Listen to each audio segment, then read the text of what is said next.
tous, bonjour à toutes. Et oui, finalement, ce n'est pas la dernière émission. La semaine dernière, il y a 3 semaines, c'était pas la dernière émission du MLR Show. Non, on est bien de retour pour une émission spéciale en ce début du mois de septembre. J'espère que vous allez bien, que la rentrée s'est bien passée, évidemment. Bon, la MLR est terminée. On reviendra en 2025, évidemment, pour ça. Mais le top 14, la Pro D2 reprennent, donc c'est l'heure du début de saison, c'est quand même bien sympa. Même s'il n'y a pas de MLR, on va parler de MLR aujourd'hui pour une émission, je vous le disais, spéciale. La draft s'est tenue la semaine dernière, on va la débriefer et pour en parler évidemment, qui de mieux bien, que le seul Français aujourd'hui qui a été drafté par une équipe de MLR. C'était il y a 1 an, il nous fait la joie, le bonheur d'être avec nous cet après-midi, ce début de soirée. Ce milieu de journée pour lui puisqu'il est présentement du côté du Canada. C'est Louis Millet, le Toulousain, qui est avec nous. Salut Louis.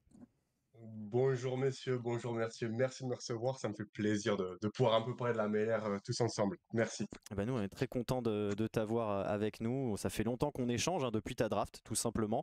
Et il s'est passé évidemment plein de choses, on aura l'occasion d'en discuter. Pour les gens dans le chat, évidemment, vous te posez des questions. Et puis avec moi, évidemment, mon habituel acolyte de la MLR qui est là depuis Grenoble. La connexion est plutôt stable actuellement, donc pour l'instant, vous le voyez, c'est Pierre Amiche. Ça va, mon Pierrot?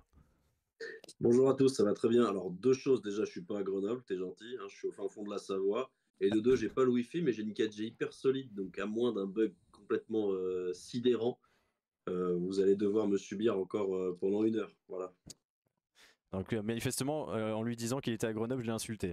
C'est comme Non, ça. mais c'est pas ça, c'est que la troisième phrase que tu dis de l'émission, c'est un mensonge. Les gens le savent. Mais d'habitude, c'est de la C'est-à-dire, c'est pour première. toi. Il y a du progrès. D'habitude, c'est... Donc, Bon, bonjour, on sait que tu mens. oui, c'est exactement ça. En fait, j'en ai rien à faire. Sachez-le. Louis, on va t'avoir quelques minutes puisque je le disais, toi, tu es au Canada, tu es sur ta pause déj. Donc, c'est encore une fois merci de prendre ce temps pour nous.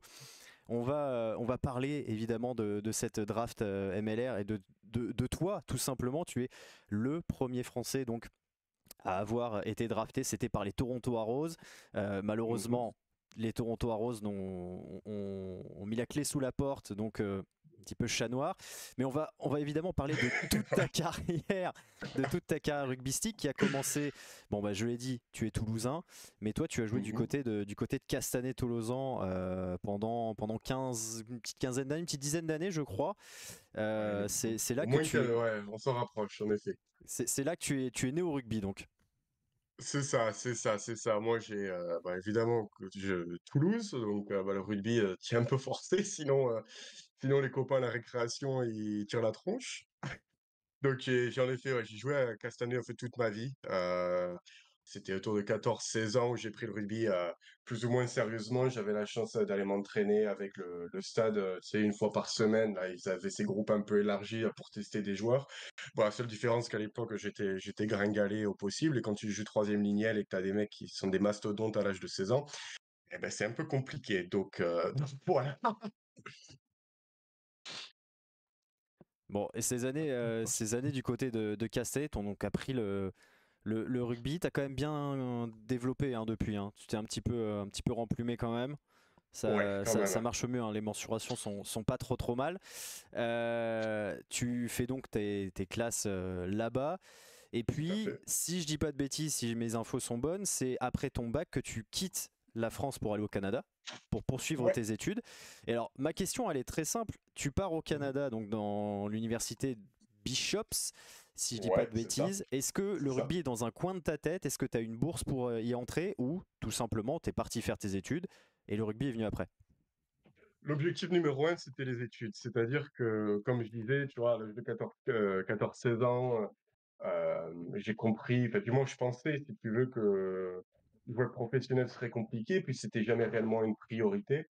Mais je me suis retrouvé dans la position, ok, moi, mon objectif, mon vrai rêve à moi, c'est de partir à l'étranger, d'aller étudier là-bas, de découvrir un peu une culture qui est différente. Et donc, je me suis dit, bah, les notes, j'avais des notes correctes, mais sans être non plus un champion à l'école. Et qu'est-ce que je peux faire pour me faciliter la vie? Ben, j'ai utilisé le rugby en tant que porte d'accès pour aller étudier. Donc, notamment, j'ai obtenu une bourse là-bas. Moi, je suis passé à travers ils ont des agences, hein, c'est quelque chose qui existe, c'est quelque chose que je fais sur le côté également maintenant. Mais il y a des agences qui permettent en fait de trouver des universités qui te correspondent, et moi, c'est ce que j'avais fait. Et donc, j'ai discuté avec pas mal d'universités aux États-Unis, au Canada également, évidemment. Et évidemment, bah, j'ai fini par décider de rejoindre l'université de Bishops. Voilà. T'en avais un petit peu entendu parler de leur programme de rugby, ça comptait aussi dans ton choix? C'était moindre. Très franchement, moi, l'objectif, c'était de pouvoir partir à moindre coût. Donc, le rugby était sincèrement secondaire. Si quelqu'un m'avait dit à mes 17 ans, quand je suis parti, bah, à la fin de ton année universitaire, tu vas être drafté. Déjà, de un, je savais même pas que ça existait, la MLR. De deux, je savais encore moins qu'il y avait une draft. J'aurais été le premier surpris, pas d'une question de niveau, mais plus une question, ah bon, je vais pousser aussi loin que ça. Donc ouais, non, c'était pas vraiment une priorité, le rugby. Ok. Donc c'est venu petit à Mm. petit. Pierrot, je sais pas si toi tu as déjà une question sur cette première Bien partie sûr, de carrière. bien sûr, il y a quand même le fantasme de cette draft, on va y arriver, mais il y a aussi la réalité du niveau universitaire quand tu viens de France.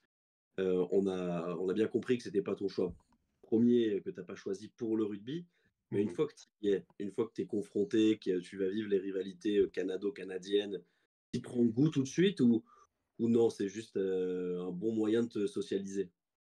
Bah, le premier vecteur, si tu veux, c'est effectivement c'est de rencontrer des gens, tu sais, d'avoir quelque chose en commun, quelque chose sur lequel discuter. Et c'était un peu la vraie chose qui, moi, m'a fait adorer le pays. Enfin, comme tu vois, ça fait quoi, 7 ans, 8 ans, et j'y suis toujours. Tous mes amis sont ici. Enfin, ma vie est ici, en réalité. Euh, c'est vrai que par contre, en termes d'adaptation, quand tu arrives de France à Toulouse, que cette année, quand même, on était une sacrée équipe à l'époque, hein. Je me rappelle, on avait 2 saisons invaincues, ou si tu veux, on est demi-finale France. On a une année, on est voilà, juste pas invaincu. On se retrouve en demi-finale France, et on fait égalité contre Tournefeuille à l'époque. Donc, si tu veux, c'était quand même un jeu qui était différent, qui était aéré, cette idée tu sais, de jouer comme ils aiment dire ici, de jamais passer au sol. Puis tu arrives au Canada et là, tu as 17 ans, tu pèses 80 kilos mouillés et tu as l'espèce de mastodonte de 25 ans. Les mecs, c'est des machines, quoi, hein, si tu veux. Ils sont monstrueux physiquement. Bon, ben, tu apprends à t'adapter, quoi. Tu apprends à t'adapter, que le jeu est un peu différent. C'est de la survie au départ, quoi. Ah, complètement. Moi, surtout que, je vais vous dire, à l'époque, comme je dis, ouais, je faisais 80 kilos, et j'étais têtu, hein, comme bon français. Je dis, ah, j'ai pas besoin d'aller à la salle de sport. Si tu veux, c'est pas la taille de tes bras qui va te rendre meilleur. Bon, tu te retrouves à jouer contre des mecs, chez des mastodontes géorgiens, les mecs, ils ont rien à perdre, ils ont 28 ans, et c'est des bulldozers de 140 kilos qui t'arrivent à 3000 à l'heure. Bon, bah, ça te fait un peu réfléchir, et tu te retrouves à aller soulever du poids avec les copains à la salle, quoi. C'est Moi, hyper. j'ai quand même une question, Rémi, si tu m'y autorises, avant la draft. Qui se Vas-y. passe dans la saison pour t'amener à ce moment-là? Est-ce qu'il y a des gars qui viennent voir un peu ce que ça donne, Louis Millet sur un terrain? Est-ce que tu passes sous le radar, tu n'as aucune idée de ce qui se passe? Ou est-ce que non, tu as des convocations, des drafts combines? Et, tu sais, en NBA, on parle souvent des mock drafts. On dit, ah bah lui, il sera sixième, lui, il sera huitième. Est-ce que tu suis tout ça? Moi, de mon côté, pas sincèrement. Moi, de mon côté, pas sincèrement. Donc, en fait, j'ai appliqué à la draft 2 fois. Donc, ma quatrième année et ma cinquième année d'université. Ma quatrième année, j'avais pas été drafté parce que j'avais décidé de pas passer à travers un agent. Et ma cinquième année, j'ai décidé de passer à travers un agent. Tout simplement, je me suis dit, ce serait une super opportunité, enfin, qui ne tente rien à rien. Quand ce qu'il s'agit de comment est-ce qu'ils font ce qu'ils appellent le scouting ou les combines, toutes les choses comme ça existe, mais la réalité, c'est que c'est pas forcément ce qui va payer le plus. Euh, Moi, un point qui me paraît pertinent, c'est que si tu veux, notamment au Québec, tu as pas mal de joueurs francophones. Je pense notamment à l'université d'ETS, qui est une université, franchement, avec des joueurs monstrueux, qui sont français, qui ont joué très haut niveau, enfin, des mecs qui ont joué en national, en fédéral 1, qui ont fait les pôles espoirs pour Castres, pour Toulouse, pour Brive, enfin, des mecs qui ont joué. Et des mecs là qui sont eux également eux présentés à la draft. bah, ils ont pas forcément été draftés alors que le mec était aussi bon que moi ou pour certains voire meilleur si tu veux. Donc il y a quand même une partie un peu politique, une partie un peu savoir un peu utiliser ta situation à ton avantage si tu veux. Voilà. Ouais.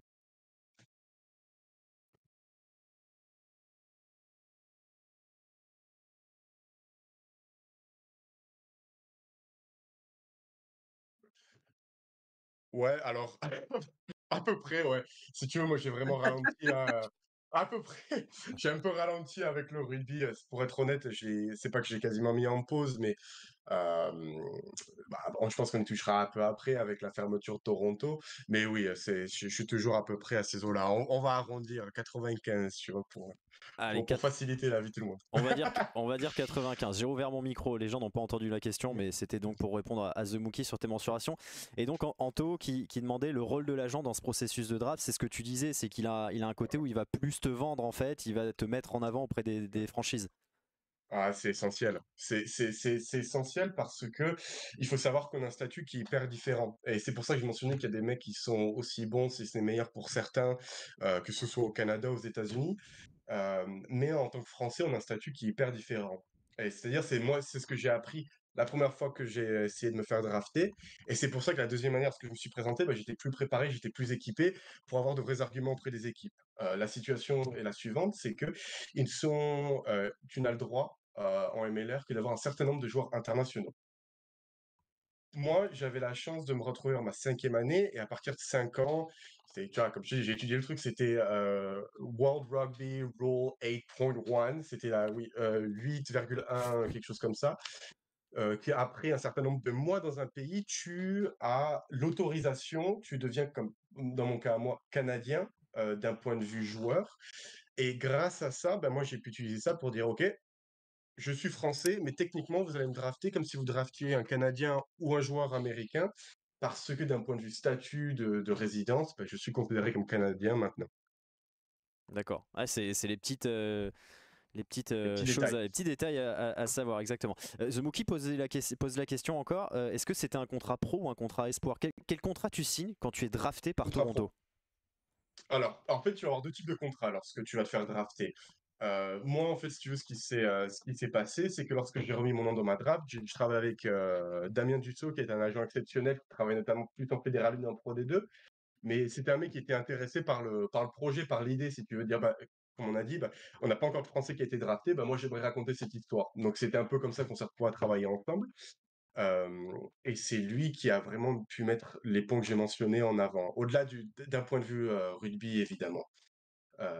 Moi, en fait, la situation dans laquelle je me suis retrouvé, c'est que bah, au final, j'ai eu pas mal d'accroches avec, je crois que c'était 70-80% des équipes avec qui on avait eu des discussions, des rencontres pour un peu jauger le niveau d'intérêt, etc. Mais je me suis retrouvé dans la situation où, comme j'ai dit, d'un point de vue légal, d'un point de vue World Rugby, j'étais considéré comme Canadien. Mais entre être considéré et avoir les papiers qui le justifient, c'est deux mondes, c'est deux entités complètement différentes. Et c'est là où bah, je parlais notamment avec Los Angeles, parce qu'un de mes meilleurs amis joue pour eux à l'heure actuelle, avec Nola qui est en Louisiane. Tu pars avec toutes ces équipes-là, ils vont te demander bah, est-ce que tu as encore les papiers? Et moi je dis non, j'y travaille, on est activement en train de travailler avec Rugby Canada dessus. Et c'est là où justement Toronto a dit bah, écoute, Louis, nous on a un truc simple, c'est que vu qu'on est Toronto, on a seule équipe professionnelle au Canada, moi les papiers, on va te les avoir en 2 semaines. Par contre, tu arrêtes de parler aux autres équipes et tu viens pour nous. Et auquel cas, je dis bah, de toute façon, c'est un peu mon seul moyen d'y rentrer, donc roule ma poule, faisons ça. T'as pas connu l'attente fiévreuse de la green room où t'attends ton nom sans savoir qui va te prendre. Là, c'était établi avant la draft, tu savais que t'allais aller à Toronto. Ouais, je le savais, à part coup de poker, parce que Oui, alors, c'était ça, c'est-à-dire en fait Toronto avait le deuxième pick du premier round, et au final, moi je savais que c'était eux qui voulaient, enfin ils voulaient me prendre en premier, ils avaient été assez clairs là-dessus. Et ben en fait du coup ils ont dit on va juste trader notre premier pick. Parce qu'on sait que dans tous les cas, les autres équipes, ils vont pas prendre le risque d'aller te recruter oui. parce que bah, ils savent pas pour les papiers. Et par contre, tu nous garantis que lorsque nous on te l'envoie, tu dis oui. Donc c'était un peu le consensus qui avait été établi avec Toronto. Ouais, Et ben, comment ça, Pardon, Rémi, vas-y. Non, non, justement, la petite annonce, je l'ai on l'a en vidéo, on va l'écouter. Cette annonce de l'histoire du rugby français qui s'est écrite ce soir de l'année 2023. With the 15th pick of the 2023 MLR Collegiate Draft, the Toronto Arrows select Louis Millet, Bishop's University. Bon voilà, c'était très court. C'était très court. 15e choix dans le deuxième tour donc. Donc je t'ai coupé mon Pierrot, je suis désolé, tu peux reposer ta question. Et voilà, c'était pour montrer évidemment ce moment historique, cette petite annonce. Ouais. Tu sais, il y a cet imaginaire toujours qui va avec la draft, parce qu'on a l'habitude, en tout cas, de les voir en NBA ou en NFL, où ces drafts sont des moments hyper émouvants, où souvent ça se suit en famille ou directement sur site. T'étais où et comment ça s'est passé? Est-ce qu'on t'appelle? Est-ce que... En effet, donc tu reçois un appel. En toute honnêteté, j'avais pas le droit de le dire, mais je savais, ça faisait une semaine que je savais. Donc moi, j'étais au travail, j'étais en train de bosser quand même que j'ai appris. Mais non, mais c'est pour un peu revenir sur la question, parce que j'ai pas vraiment pu répondre. Est-ce que c'est contrat pro ou sport? Moi, c'était un contrat pro. Généralement, premier round, deuxième round, les mecs ils savent absolument qu'ils veulent recruter. C'est des contrats de rookie. Alors, on n'est pas sur des salaires de NBA ou de NFL où tu as ton signing bonus de 2 millions. Je vais casser le mythe tout de suite, c'était 10 000 $. Tout court, le contrat. Mon contrat était un contrat de 10 000 $. C'est-à-dire que pour 6 mois, j'étais payé sur ces 6 mois l'équivalent de 10 000 $. Alors après, il me passait une voiture, un appartement. Tu avais le partenariat avec Puma, donc il te passait des crampons, etc. Donc si tu veux, c'était hyper confortable. Mais sur le papier, tu faisais ta première saison de 6 mois avec Toronto, et après, bon, bah, si t'as pas performé, good luck, trouve-toi un autre club, quoi. Donc, si tu veux, c'est très loin de la réalité de ce que tu peux voir dans les autres sports professionnels américains. Nouvelle question dans le chat. Alors déjà, 10K pour les 6 mois donc, ou par mois? Ouais. C'est pour, non, les non, 6 pour les mois. 6 mois. C'est pour les 6 mois. Ouais. Ouais, donc, non, c'est pas, voilà, c'est un mythe, si tu veux, c'est une expérience exceptionnelle que j'aurais adoré avoir. Bon, c'est hors de mon contrôle que Toronto a fondu les plombs. Mais tu fais pas ça pour les sous, et tu fais pas ça en tant que projet de vie. Hein. Je dis, moi, mon copain qui est mon pote à moi là, qui joue pour Los Angeles, qui est une cape avec le Canada, enfin qui est un super joueur. On a vécu ensemble à l'université. Lui fait sa saison avec Los Angeles. Là, il était venu à Montréal pour jouer un peu avec mon club. Maintenant, il est en Irlande pour jouer en l'équivalent de la National 1 Pro D2 en Irlande pour 3 mois. Après, il va jouer un peu avec l'équipe du Canada 7. Enfin, c'est un style de vie qui est particulier, hein, qui n'est pas pour tout le monde. Hein. Ça se rapproche un peu du statut mercenaire que tu as en Fédéral 1 ou en National 2. Quoi. C'est vrai qu'il y a beaucoup de joueurs en MLR qui jouent 6 mois, notamment ceux de l'hémisphère sud, qui vont jouer les championnats de province, notamment en Nouvelle-Zélande, le reste de l'année. Et en fait, ils ont 2 équipes. Ils jouent 6 mois avec chaque équipe, et c'est comme ça qu'ils font un petit peu leur saison. Anto te posait la question, ta réaction quand tu es sûr de signer en MLR, comment tu le ressens? Honnêtement, ça me faisait. Alors, c'est pas que ça m'a fait ni chaud ni froid, mais moi, j'étais rentré en France pour jouer pour Castanet, justement, Fédéral 1 à l'époque, pour voilà, un peu me préparer à ça. Et moi, je me suis fait la cheville, mais que je dis que je me suis fait la cheville, c'est 5 os cassés, les ligaments déchirés, ce que tu veux. Et c'est là où je me suis dit, tu sais quoi, l'objectif, c'est de me faire drafter. Et j'ai travaillé, sincèrement, j'ai travaillé comme un débile. Que ce soit d'un niveau athlétique, c'est-à-dire le temps que j'ai passé à la salle était monstrueux, le temps de terrain était monstrueux, et au-delà de ça, moi c'est ça qui a fait ma différence sur les autres joueurs français qui pouvaient se présenter, c'est que le temps que j'ai passé à aller comprendre les petites législations, les règles, etc., pour pouvoir présenter un dossier cohérent au GM, qui sont ceux qui décident qui draft, si tu veux, j'ai mis tellement de temps que c'était un peu... alors je veux pas dire que c'était attendu, loin de là. Mais enfin, j'avais bossé, quoi. Si tu veux, j'avais passé pas mal de temps. Tu dis que tu as rencontré beaucoup d'équipes, que tu as fait 80% gros des effectifs des franchises. Hormis Toronto, est-ce qu'il y a une structure qui t'a particulièrement séduit? Ouais. Bah, alors il y avait New England que j'aimais beaucoup parce que bah c'est hyper pro quoi, leur structure, c'est cohérent. Nola, qui j'avais beaucoup d'intérêt parce que le coach était français, le coach des avants était français, on s'entendait bien sur une certaine vision.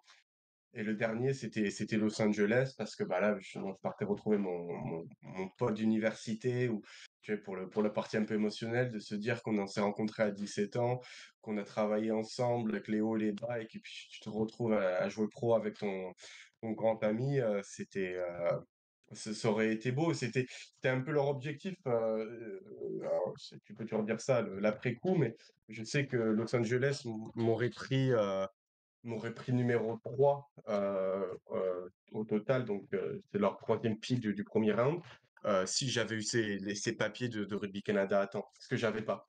Donc c'était un peu ma déception, mais encore une fois, Toronto, j'étais super reconnaissant de l'opportunité également.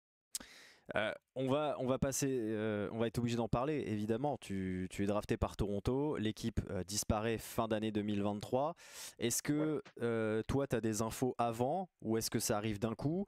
Et puis surtout, comment on encaisse la nouvelle et comment se fait la suite, quoi? Sincèrement, c'est assez compliqué si tu veux, parce que comme je dis, tu travailles pendant 6 mois, enfin 6 mois, c'est réducteur, parce qu'en réalité, tu vois, tu as travaillé 10 ans en France pour avoir un niveau de rugby à peu près correct. Tu passes 5 ans à l'université à jongler entre les études. Tu vois, les matins, tu te lèves à 5h30 du matin, tu vas à la salle. Après ça, tu as entraînement de terrain. Tu vas en cours entre midi et deux, tu as analyse vidéo. Enfin, en termes de structure, tu te rapproches du pro. Donc évidemment, tu travailles pour tout ça, ça arrive. Et pour quelque chose qui est hors de ton contrôle, euh, bah, ça t'est retiré. Évidemment, c'est difficile. Moi, j'avais quitté mon boulot le vendredi. Et puis le lundi matin, je me réveille. Surtout que c'était Jamie Cudmore qui était le directeur des jeunes joueurs pour Toronto, qui dit ouais, donc retourne en France, va faire ton training camp là-bas, va voir ta famille, comme ça, janvier, t'arrives, t'es prêt. Donc moi, c'était ce que j'avais prévu de faire. Et puis tu travailles le lundi matin et tu vois sur une des pages de rugby que Toronto a fermé. Toi, t'en sais rien. Tu te dis c'est une connerie, c'est une rumeur. Et puis non, tu reçois un appel de ton GM qui te dit ouais, le propriétaire est malheureusement décédé il y a de ça 2 mois. On n'a pas su trouver le financement nécessaire. On peut pas faire partie de la MLR cette année. Donc là, c'est compliqué. C'est évidemment, tu dois un peu te réadapter. Surtout, tu te poses la question, qu'est-ce que je vais faire de ma vie? Parce que c'était un peu ce que j'avais en ligne pour les 6 prochains mois. Donc, ce qui s'est passé, c'est qu'il y a une draft, mais qui n'a rien à voir avec la draft conventionnelle, où New York également a fondu les plombs cette année-là. Donc, tous les joueurs, 90 joueurs au total, se sont retrouvés sur une liste et bah, ils se sont mis à sélectionner. Toutes les équipes avaient le choix de 2-3 joueurs qu'ils voulaient prendre. Donc, sur ces 90 joueurs, 20 ont été repêchés. Et qu'on s'entende, hein, je veux te dire, c'est pas moi, Louis Millet, rookie, qui a joué à l'université de Bishop, qui va aller concurrencer les mecs qui ont 50 caps avec la Nouvelle-Zélande. Évidemment, ils vont aller chercher ces mecs-là, ce qui est juste normal, hein, c'est logique. Donc, bon, bah, après ça, moi, je me suis dit, bah, écoute, on va passer à autre chose, quoi. C'est pas grave, c'est pas la fin du monde. Donc aujourd'hui, tu as renoncé à l'idée de pouvoir te présenter à la MLR Ouais. et celle de faire du rugby à ce genre de niveau-là, c'est derrière toi, Louis? Ouais, très, très franchement, je pense que oui, parce que tu peux faire du club au Québec et il y a des équipes semi-compétitives, mais quand tu sais, voilà, l'aspect vraiment mental, c'est que moi, si tu veux, mon jeu, j'ai jamais été un technicien. Moi, si tu veux, non, mais je produisais du travail, je faisais mes plaquages, je grattais des ballons, casser les bonbons, on va rester poli, on sait pas à qui on parle. Mais si tu veux, c'était ça mon jeu. Donc, aller proposer ça en club, si tu veux, c'est pas cohérent. Puis si tu veux, j'ai un diplôme, j'ai un super job maintenant. Mais je me suis quand même servi de cette expérience pour pouvoir un peu partager ça, au même titre que ce que je suis en train de faire maintenant. Et puis également aider des joueurs français, des jeunes étudiants, des mecs qui ont 16 ans, qui se posent un peu la question. J'aimerais faire ça, mais je sais pas comment c'est possible. Bah, moi, ça m'a permis justement d'un peu réorienter ma relation avec le rugby, moi en tant que joueur, mais plus en tant que quasiment d'agent ou conseiller pour certains. Donc c'est juste une approche qui est différente et il faut savoir un peu faire le deuil. Et très honnêtement, ça me va comme ça, quoi. Ok, bah écoute Louis, merci pour ces éléments. On va pas te garder beaucoup plus longtemps. Je vais juste prendre la petite question de Matt Nock Bien sûr. qui se demandait comment se passe la vie d'étudiant athlète. Est-ce que on peut comparer ça à ce que connaissent les joueurs de foot US ou basket dans les universités? Absolument. Ah, Absolument. ça c'est Et ça, c'est l'American vraiment Dream. quelque... Ah, mais et ça, mais faut pas, ça existe, hein. Alors, t'as la partie sport, t'as la partie fête, hein. En tout cas, mon université à moi, je me suis régalé, mais je peux vous le dire franchement, c'est ce que tu vois dans les films. Euh, mais vraiment, en termes de style de vie, c'est exactement la même chose. Tu arrives 2 semaines avant les étudiants, t'as ton training camp, donc c'est où tu t'entraînes sans relâche.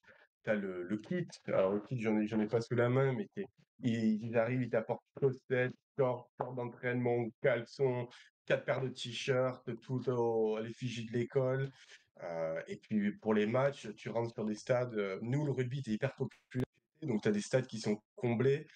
Et enfin, c'est une expérience quand même. Franchement, ça vaut le coup. Moi, mes souvenirs universitaires sont grandioses. Mais encore une fois, ça vient un peu avec le pour et le contre, comme je disais. C'est que ça te force à apprendre un équilibre. Parce que, comme je dis, tu as tout cet attrait de faire la fête, de découvrir, de faire tout ça.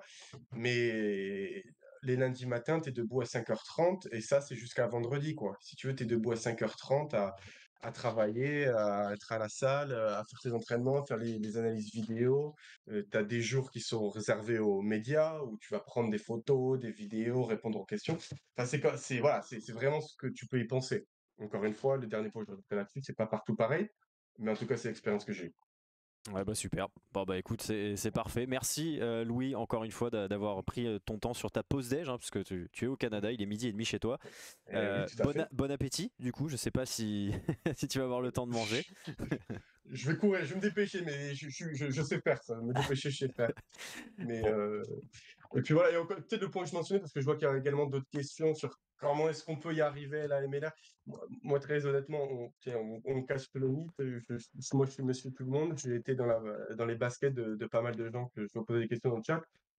Envoyez-moi un message sur Instagram. Moi, je suis plus que content de répondre aux questions, de vous rediriger, même de vous aider pour certains. Là, j'ai envoyé un, un joueur français là récemment, joué pour une équipe semi-pro au Canada. Donc, envoyez-moi un message, moi je suis plus que content de vous répondre. Y a pas de stress là-dessus, voilà. bah voilà, Louis Millet hein, sur Insta, pas difficile à trouver. Exactement. Voilà, il a trouvé son nouveau job et en plus il sera agent de joueur français pour les dispatcher en MLR. Voilà, ça va être Et le. qui sait, peut-être qu'en 2030, je ferai les présentations sur le bord du terrain pour la Coupe du Monde. Qui sait? Alors ça, si ça arrive, messieurs, je serai plus heureux des hommes. Et ce sera nous Voilà, qui diffuserons et on te retrouvera en bord terrain. Voilà, parfait. avec grand Le, plaisir. le rendez-vous est pris. Merci encore Louis pour ton temps. C'était hyper cool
Est-ce que tu as pu voir du coup le petit best-of? Oui, bien sûr. Pas mal, hein, on aime ce genre d'image.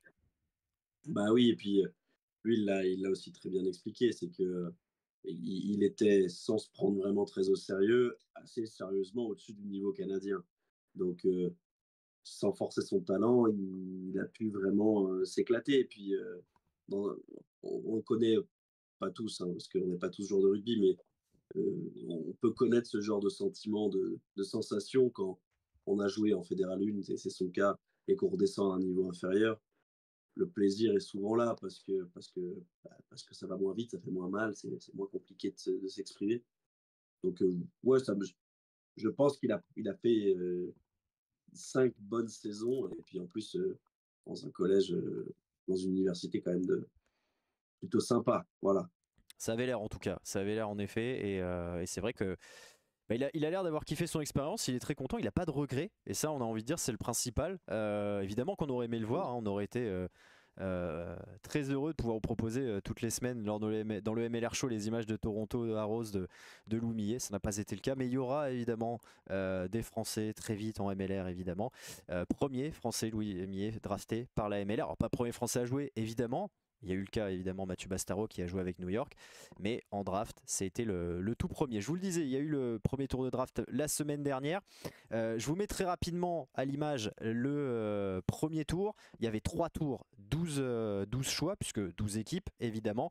Et évidemment, il y avait beaucoup de choix pour Anthem, dernier, qui a perdu tous ses matchs, qui doit tout construire et qui avait donc 3 des 5 premiers pics et qui avait notamment les 2 premiers et qui a choisi Eric Storti. On va en parler un petit peu après d'Eric Storti. Vous voyez les noms, vous voyez que certaines équipes n'avaient pas de choix de pic au premier tour. C'est le cas de Utah qui avait un choix au premier et 2 choix au troisième tour. Parce que évidemment, c'est comme en NBA, en NHL, en NFL. Si vous connaissez les sports US, hein, y a des échanges de joueurs contre des tours de draft, etc. Donc voilà, ça arrive régulièrement. Il me semble que c'est Dallas, si je dis pas de bêtises, Dallas n'avait qu'un seul pick sur toute la draft, et vous le voyez, c'est au pick 9. Le champion New England avait un pick 4, c'était un échange avec Utah d'ailleurs, pour la petite histoire. Donc voilà, ça c'est une habitude, c'est un truc très américain évidemment. Pierrot, on va pas mentir, on va pas dire qu'on connaît tous les joueurs qui ont été choisis, ces 36 joueurs qui ont été choisis par les franchises, mais on a quand même quelques petits trucs à dire. On va évidemment commencer par le choix numéro 1, Eric Storti. Je vais vous montrer, par exemple, pour commencer, la petite vidéo mise en ligne par la MLR. Voilà, c'est un beau jeune homme. Eric Storti, c'est un centre du St. Mary College of California. C'est un centre capable de jouer d'ailleurs à beaucoup de postes à l'arrière. Il peut jouer à l'arrière, il peut jouer 15, il peut jouer 10 aussi. C'est un joueur qui bute, très très bon jeu au pied, et qui est déjà dans les radars de la sélection américaine, puisqu'il a été appelé pour les tests des Eagles contre la Roumanie et l'Écosse. C'était au mois de juillet pendant la pause de la MLR. Il n'a pas été appelé pour le Pacific Nations Cup qui se joue actuellement, où les Américains sont d'ailleurs qualifiés pour les demi-finales. Mais voilà, un choix sur le papier qui paraît logique, puisque Eric Storti, Pierre, c'est le meilleur joueur de l'équipe qui a été championne universitaire. Donc à partir de là, on a envie de dire le choix il est logique. On va pas parler de l'effectif d'Anthem, ils doivent tout construire, mais bon, a priori c'est un choix logique. Ouais, c'est pas une surprise en tout cas, parce que on va y revenir, mais Kaipono Kayoshi aurait très bien pu être numéro 1 de draft aussi. C'est pas une surprise comme tu l'as dit, parce que Sainte-Marie a dominé la saison universitaire. Je pense que ce qui a attiré Anthem, c'est aussi le fait que c'est un joueur polyvalent et qui a des grosses qualités de puissance et de vitesse. Il fait vraiment des différences très régulièrement. Et il rappelle un peu un joueur qui joue déjà à Anthem, qui a le numéro 15 dans le dos et qui est jeune, qui est puissant, qui est rapide, qui est buteur. Donc au final, ils vont se constituer une bonne équipe derrière.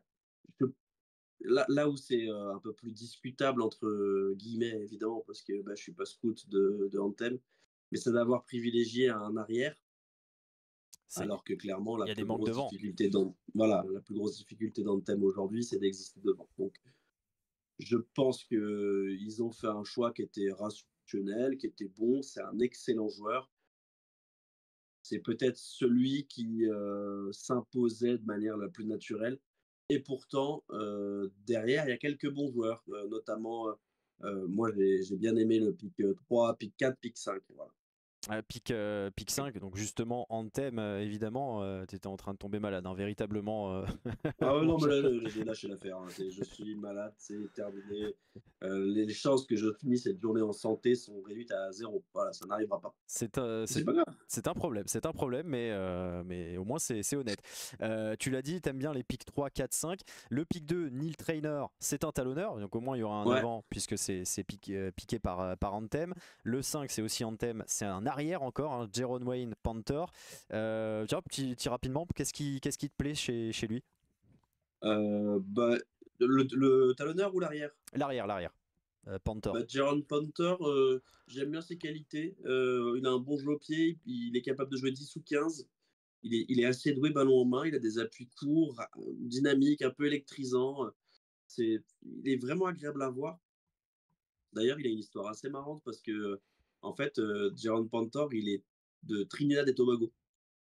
Et dans sa famille, tout le monde joue au rugby. Mais quand je dis tout le monde, c'est genre tout le monde. C'est-à-dire que sa sœur est internationale et record woman du nombre de sélections pour Trinidad et Tobago. Son frère est sélectionneur de l'équivalent de les JOP, là, les JO jeunes, mais pour version panaméricaine. Donc en fait, il est sélectionneur des jeunesses, des jeunes panaméens pour les Jeux des Amériques. Son père, il est directeur du rugby dans un collège à Sainte-Lucie. Et lui, il a fait du hockey, du cricket, il a fait du football, il a tout testé. Et en fait, il dit, bah, moi, ce que je préfère, c'est le rugby parce que c'est là où je vis les plus grosses émotions. Et d'ailleurs, il a un discours hyper positif. Si je devais le comparer, déjà, parce que pour bien comprendre, on parle de joueurs qui ont un niveau fédéral 2, fédéral 1, haute fédéral 1. Voilà, au maximum pour les meilleurs. Donc, difficile de voir comment, à qui on peut les comparer. Donc, j'ai pris des joueurs, que ce soit pour du pick 2 à 5, j'ai pris des joueurs qu'on connaît. Et donc, en termes de gabarit, de polyvalence et de comportement ballon en main, il me rappelle un peu Thomas Ramos. Et après, dans le style, il est plus proche d'un Brayton Pauls, un joueur vraiment petit gabarit, très explosif sur les appuis, mais c'est un petit sgrinière. Il doit faire 80 kilos tout mouillé. Aujourd'hui, Jérôme Panther, il va jouer sur ses qualités de vitesse. Je le vois davantage plus comme un 15 que comme un 10 en MLR. Parce que quand on voit qu'en MLR, bah, par exemple, le numéro 10 de Houston fait 110 kilos, bon, t'as compris qu'il fallait être armé, quoi. Ce bon vieux AJ Alatimou, évidemment, qu'on attendra Ouais, l'année ouais. prochaine, hein, bien sûr. Ce bon vieux Alatimou. Voilà, ça c'était le choix 5, hein, donc le choix d'Anthem encore après Storty et après Trainer qui est donc un talonneur.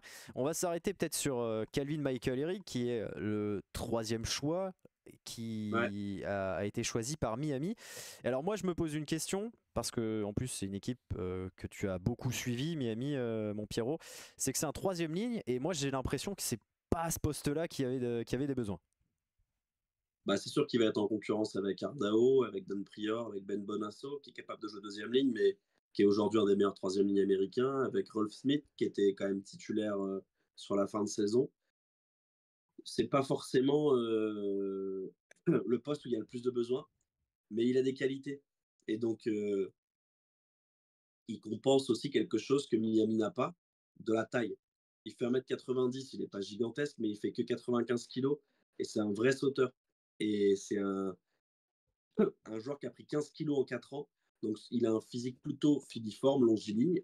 Et pour les touches, c'est important d'avoir un capitaine de touche aussi. Derrière Ben Bolasso, ils n'ont pas 50 sauteurs. Ardao, c'est un ratier, il joue talonneur normalement. Pardon, Rémi, excuse-moi. Non, 2 non, secondes. bah, il est en train de Je s'étouffer. crève et j'arrive. Voilà. Il est de retour, vous inquiétez Et, pas. et Calvin Hearing, en plus, il a une histoire assez rigolote parce que lui, il a vécu, il a grandi à Bangkok. Il est diplômé de high school à l'école internationale de Thaïlande. Donc ça veut dire aussi qu'il a déjà voyagé, il a déjà vu ailleurs, il a déjà. Et dans cette équipe de Miami, c'est très important parce que c'est une équipe ultra cosmopolite qui se tourne plutôt vers les autres. Il n'y a pas cet aspect américano-américain qu'on peut retrouver dans d'autres franchises comme comme New England, par exemple. Donc, je trouve que ce soit en termes de personnalité ou de profil, finalement, c'est pas si pire, quoi, tu vois. C'est pas un choix de merde. Et si je devais le comparer à un joueur français, j'avais Dylan Cretin, mais il fait 5 centimètres de moins. Mais c'est ce genre de profil-là, tu vois.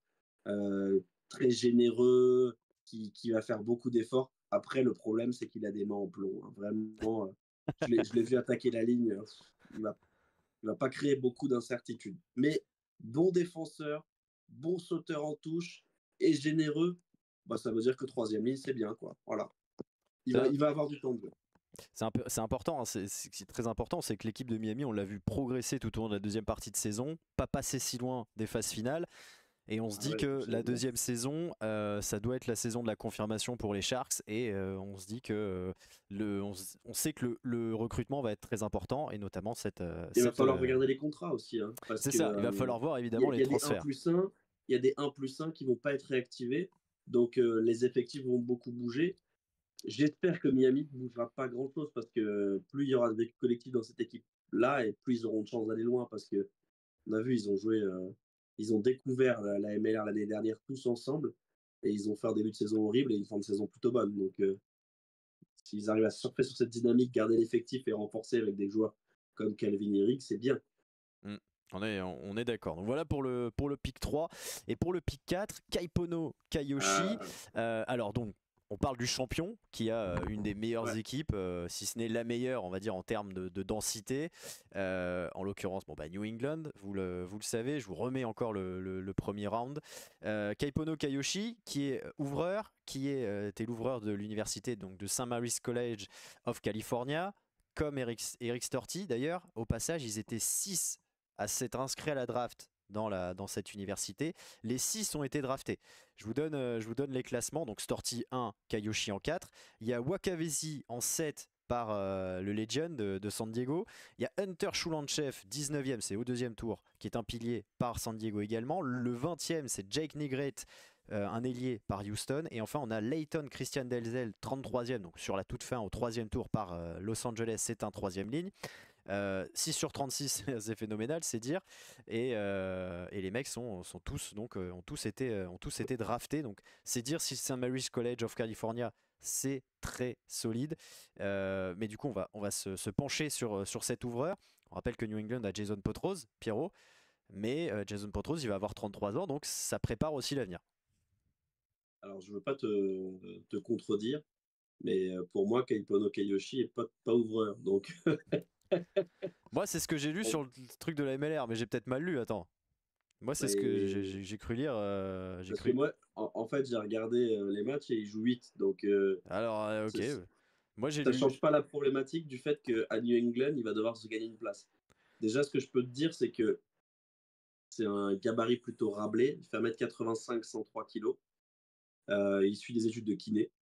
Ce qu'on peut noter aussi, c'est que c'est un joueur qui est suivi depuis des années par le système américain, puisqu'il a été international des moins de 20 ans.